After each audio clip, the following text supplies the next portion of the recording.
de passer maintenant à un témoignage d'élu. Donc, Jean-Loup Metton, si tu m'entends, Jean-Loup? Je t'entends, il n'y a pas de problème. Voilà, donc on a eu l'éclairage des managers de centre-ville sur différents sujets. Maintenant, évidemment, l'expérience que tu as en tant qu'ancien maire et puis sur tous ces sujets de management de centre-ville que tu as développé de manière formidable toutes ces années. Donc, ça sera intéressant pour l'ensemble des personnes qui nous écoutent, d'avoir ton témoignage, en quoi ce métier est important pour les politiques publiques et en quoi c'est un acteur clé pour le maire. C'est souvent son bras droit opérationnel pour pas mal de sujets, pas que le commerce, mais de manière plus générale, la dynamique urbaine. Donc, on est heureux de t'avoir aujourd'hui et de t'écouter. C'est à toi. Merci Renaud. Eh bien, c'est vrai que en 22 ans de mandat, j'ai usé 4 managers de centre-ville, mais c'était totalement indispensable parce que le rôle du manager de centre-ville, c'est le responsable de la bonne santé du commerce dans la ville, et pour un élu, le commerce, c'est la vie dans la ville. L'habitant préférera toujours se promener dans une rue vivante, commerçante, que dans une rue résidentielle, même si elle peut être très agréable par ailleurs. Alors, il y a différents statuts pour les managers de centre-ville. Moi, ce que j'avais choisi comme démarche, c'était d'en faire un salarié de la ville, donc un salarié municipal, mais il y a des cas où le manager dépend de l'association des commerçants ou même de la chambre de commerce.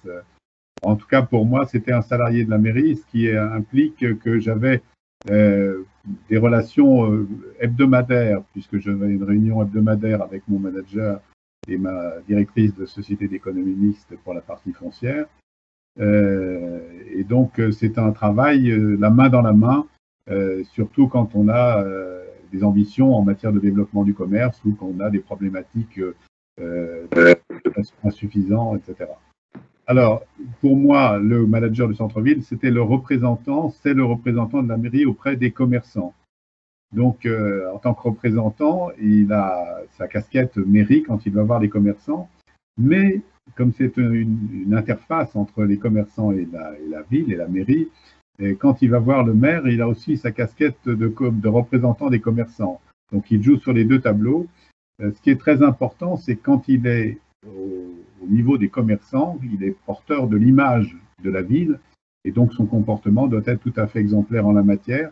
Donc c'est vraiment au niveau du choix, de la sélection du manager, c'est un critère important. Alors il fait l'interface entre les commerçants et les services de la mairie. Ce rôle d'interface, on peut le trouver aussi pour les entreprises, hein, c'est la même chose. Très souvent, comme une ville, une municipalité, c'est un ensemble de services, tu disais que c'était transversal, donc ça veut dire que plusieurs services sont concernés par le même sujet, et la dynamique de centre-ville concerne plusieurs sujets, l'urbanisme, la sécurité, etc. Donc, les commerçants ont besoin d'avoir un seul interlocuteur et non pas se faire renvoyer de service en service. Donc, c'est lui l'interface entre la mairie et les commerçants. Mais de la même manière, il faut, et ça c'est important de le dire et de l'imposer dans la ville, il faut qu'il soit le seul interlocuteur des services de la ville vis-à-vis des commerçants. C'est-à-dire que ce soit une sorte de passage obligé en amont et aval pour qu'il n'y ait pas des actions dispersantes. Il est arrivé que des services s'adressent directement aux commerçants, en particulier le service de la réglementation urbaine pour des problèmes d'occupation du domaine public, sans passer par le manager, et n'ayant pas toutes les données et pas forcément la diplomatie liée au rôle de manager, mais plutôt une diplomatie impérative liée à leur statut de responsable de la sécurité. Il y a eu quelques dysfonctionnements, voire quelques incompréhensions qu'il a fallu aller réparer.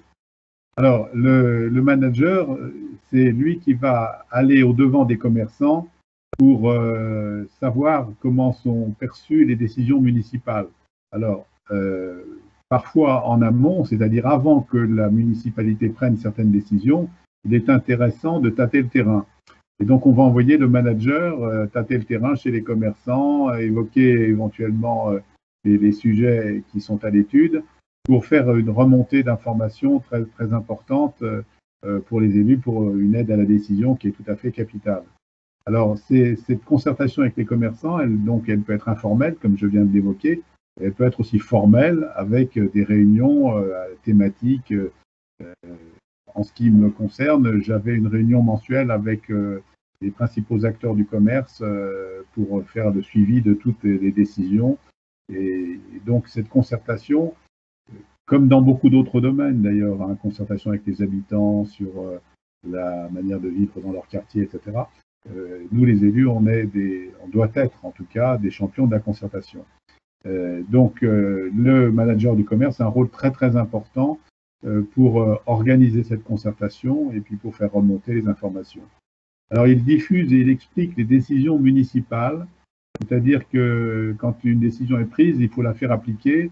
Tout le monde n'a pas forcément bien compris et donc il faut aller sur le terrain pour expliquer, pour faire de la pédagogie, du porte-à-porte, dans les réunions de commerçants, apporter la bonne parole, etc. Donc il a un rôle très très important de porte-parole de la mairie, entre guillemets.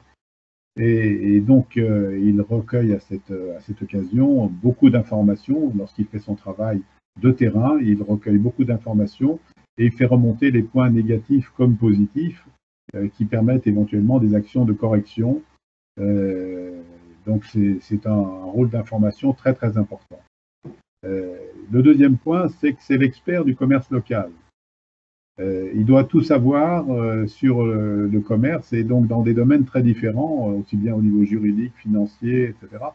Et donc il doit avoir une bonne formation, une bonne expérience. Et j'ai bien aimé l'intervention de ce manager qui disait que elle était commerçante et qu'elle avait été commerciale. Moi, mes 4 managers, ils ont soit été commerçants, soit enfants de commerçants, parce que, comme le disait très bien cette interlocutrice, la vie, si on ne comprend pas, si on ne connaît pas de l'intérieur la vie d'un commerçant, on a du mal à les comprendre. Et il faut les comprendre et il faut se faire adouber par les commerçants, c'est-à-dire se faire accepter comme faisant partie de leur monde. Et que ça facilite le lien justement avec la mairie parce qu'on a tendance, de toute façon, quand on est commerçant, à considérer que si ça ne va pas, c'est de la faute des autres et la mairie est un bon punching ball. Et donc, à ce moment-là, c'est un peu plus difficile à gérer. Donc, il doit devenir cet expert, mais il doit avoir la fibre commerciale. Donc, au niveau du recrutement des managers, il faut veiller à cela. Alors, en tant qu'expert du commerce local, c'est lui qui pilote le diagnostic du commerce. On l'a évoqué tout à l'heure par un intervenant. Il n'y a pas de politique de redynamisation commerciale s'il n'y a pas au départ un diagnostic très très précis des forces et des faiblesses, des attentes des consommateurs. Donc, c'est lui qui va piloter le diagnostic du commerce. Il aura par ailleurs un fichier et il faut absolument qu'il connaisse tous les commerçants de sa ville, alors qu'ils les connaissent de façon théorique et de façon humaine, bien sûr. Il faut qu'il ait la typologie, la surface, le loyer, le nom du propriétaire, l'échéance du bail, etc., de la quasi-totalité des commerces de sa ville. Donc c'est un travail considérable qui se fait en approche directe la plupart du temps. Mais c'est à lui alors non seulement de créer ce fichier, qui n'existe pas, mais en plus de le faire vivre, c'est-à-dire de l'actualiser en permanence. Et ça permet d'anticiper, et en particulier sur les mutations, ça a été évoqué tout à l'heure. Il ne faut pas se trouver devant le fait accompli, il faut pouvoir anticiper les éventuelles mutations. Un commerçant qui dit qu'il a envie de prendre sa retraite, etc. Il ne faut pas le laisser tout seul gérer son problème, il faut utiliser justement les compétences du manager pour lui procurer l'éventuel successeur et l'éventuel successeur qui ira bien à la politique prévue par le diagnostic et donc par la municipalité. Donc il doit anticiper les mutations parce qu'il vaut mieux prévenir que guérir. C'est un développeur, donc c'est un commercial, c'est un développeur. Alors il remplit des cellules vides en conformité avec l'étude diagnostique. Alors il remplit les cellules vides, tout le monde a besoin d'un manager et pense que le manager va boucher les trous. En réalité, c'est un peu plus compliqué. C'est en fonction de l'étude diagnostique, c'est-à-dire qu'à tel emplacement, on doit savoir en amont ce que l'on va mettre à cet endroit-là et on ne va pas réagir uniquement par réponse à la demande. On a 10 opticiens, il y a un 11e opticien qui veut s'installer, j'ai eu le cas chez moi, la cellule est disponible. Si on veut remplir la cellule, on va lui dire oui. Si on veut suivre le diagnostic du commerce, on va se rendre compte que 10 opticiens, ça suffit largement pour l'achalandage de la ville et qu'il n'en faut pas un 11e. Et donc, le manager va justement faire son rôle de développeur et il doit avoir normalement en portefeuille d'éventuelles candidatures en amont. Donc, il remplit les cellules vides, c'est pas une fin en soi, c'est une démarche globale. Donc, pour ça, il a un fichier d'enseigne cible. Donc, l'étude diagnostique a montré quelles étaient les carences dans la ville et là où il fallait installer tel ou tel type de commerce. Donc, il a des cibles, donc équipement de la personne, alimentation, etc., etc. Il a sous le bras le dossier qui représente de présentation de sa ville, qui est un dossier de vente qui vante tous les attraits et pourquoi ce commerçant que l'on va aller voir aura intérêt à s'installer chez nous. Il est présent dans tous les événements qui lui permettent de rencontrer des commerçants. Donc, nous avons par exemple en région parisienne le salon de la franchise qui nous permet de rencontrer la plupart des grandes enseignes, bien sûr, mais il va être sur des foires ou des salons de moindre importance pour rencontrer des commerçants. Non seulement il est présent dans ces animations, mais il va aller faire du porte-à-porte.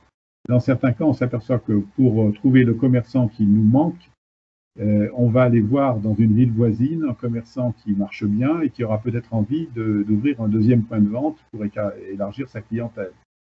Donc, il est présent sur le terrain partout, même où on ne l'attend pas.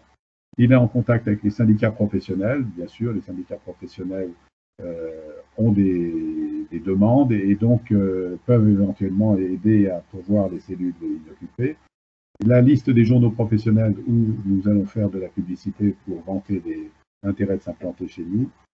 Et évidemment, il est en relation avec la chambre de commerce et la chambre des métiers, comme on l'a évoqué. On ne peut pas de toute façon travailler ces sujets-là si on n'est pas en contact permanent avec les chambres consulaires qui donnent beaucoup d'aide. Et dans certains cas, il faut...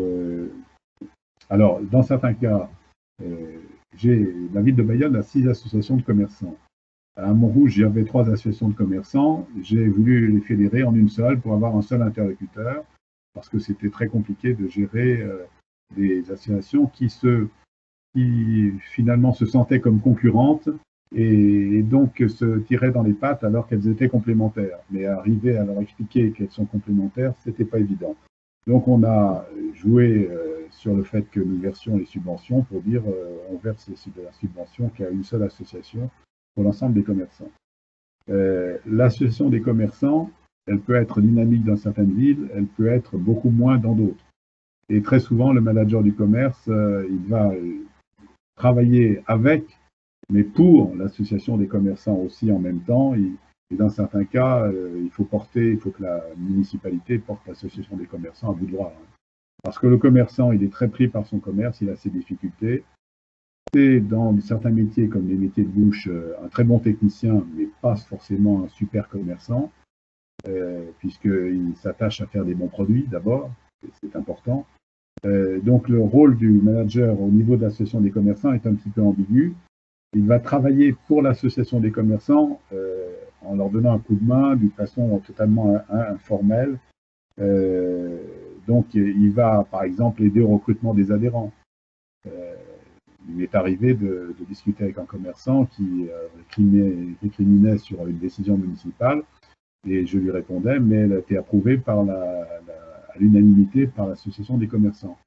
Et alors la personne me répond, mais j'en fais pas partie. Je lui dis, si vous en aviez fait partie, votre voix est comptée, vous n'en faites pas partie, votre voix n'a pas compté. Donc il va aider au recrutement puisqu'on a intérêt à avoir un interlocuteur le plus représentatif possible. Donc il faut qu'il y ait le maximum de commerçants dans l'association des commerçants.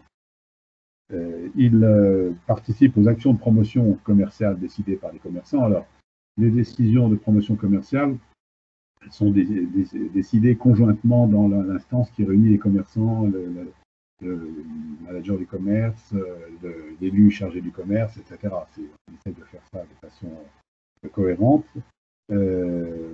mais il va apporter sa compétence, sa connaissance en matière de promotion commerciale, et puis il va aider même à la réalisation matérielle de cette manifestation commerciale, parce que ce qu'on demande aux commerçants, c'est d'être bon dans sa boutique, le reste, on va s'en occuper.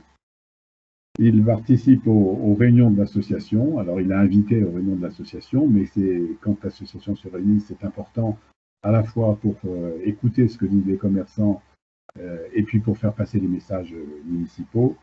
Et puis, en dernier point, il élève le niveau de compétence des commerçants. J'évoquais à l'instant l'artisan qui est un bon technicien, mais qui n'est pas forcément un bon commerçant. Donc, il va organiser des formations, en particulier avec les chambres consulaires, dans des domaines très variés, l'étabagisme, l'éclairage, la gestion d'un fichier, etc. Il va organiser des visites de villes ou de centres commerciaux intéressants parce qu'il y a des idées à prendre partout. Et je me rappelle, c'est pour le manager de la ville de Troyes, je me rappelle avoir organisé une visite de la ville de Troyes parce qu'elle nous posait une équation qui était comment arriver à vivre à se faire vivre un centre-ville à côté de centres commerciaux géants, comme c'est le cas de la ville de Troyes. Il fait venir donc des conférenciers. Alors c'est difficile. Quand on a 10 commerçants qui participent à une formation, on est content. Et il y a 500 commerçants à Montrouge.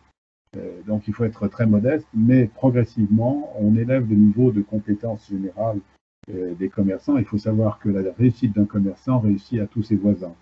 Donc ça crée une dynamique.